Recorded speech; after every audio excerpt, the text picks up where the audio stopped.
at 257 right now. Now, I'm moving like Canelo, you know? My mentality's different. I'm more disciplined. I'm more focused. The most important thing is I know what I want and I know what I need to accomplish. In the first fight, I got down, I got back up. That's exactly what I did after my last defeat. I got down, I got up. Wow. Wow. Andy Ruiz had just said he went from 310 pounds to 257 pounds. That is a massive amount. That's over 60 pounds he's lost.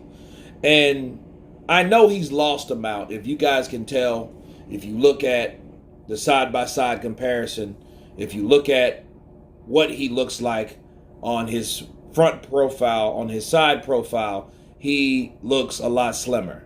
You know, he might be sucking in a little bit. However, you can tell the man has been putting in work. You know, you can also tell Andy Ruiz, when you're accustomed to that type of body frame for a very long time, you're shaped a certain way anyway. But you could tell he had a lot of back fat. So he carried a lot of this weight in his back. And his, you know, and you see the hump in his back, lower back, and things of that nature. But he definitely lost a lot of weight.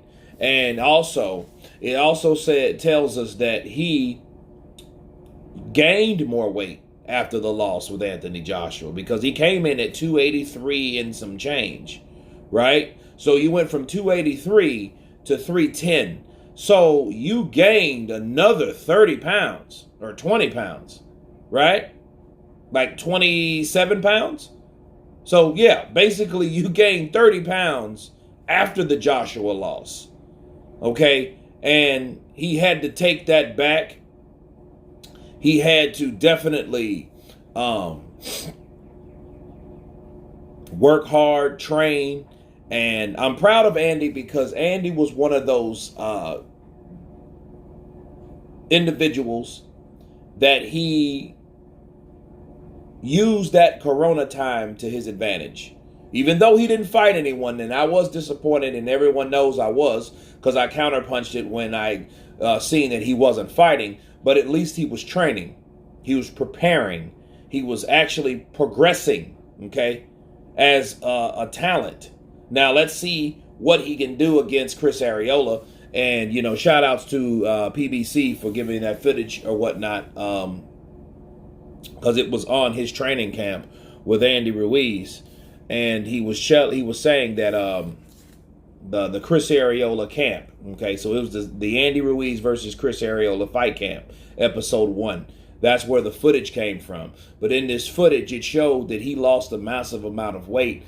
And a lot of times you gain that weight just to lose it back, you know, and in this situation, he did that. And I was really wondering what weight or what was the exact weight that he lost. And I'm glad I got an exact number, because you heard 20 pounds, you heard 30 pounds, you heard 40 pounds, but now it was 60 pounds plus that the man has lost.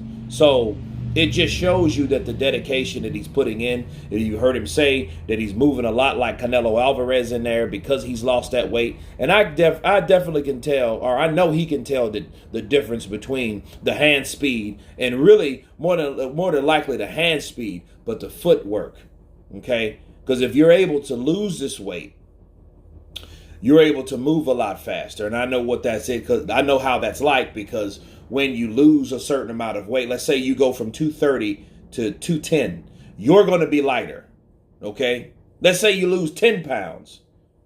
Let's say you gain 10 pounds. Okay, look at Wilder. Wilder learned, gained 10 pounds, and he was a lot different. He might have got more powerful and more stank in his punches, but, you know, but the expense of speed, right?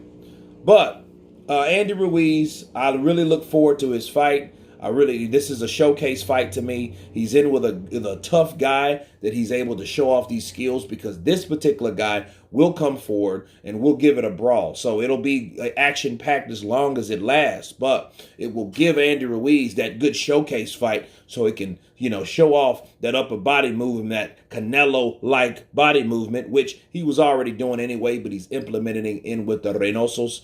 And as you can see, those guys were getting him to do certain things in there. Not the way he used to do them, but the way they train him to do them. So, again, Eddie Reynoso is one of those no-nonsense guys. And I think, honestly, they have Andy Ruiz under a PIP, under a performance improvement plan. I think they're watching him closely to see exactly what he's going to do and how he reacts to certain commands and the things that they want him to do in camp. So I think, because you've heard that before. You've heard, hey, if you don't want to train, you got to get out.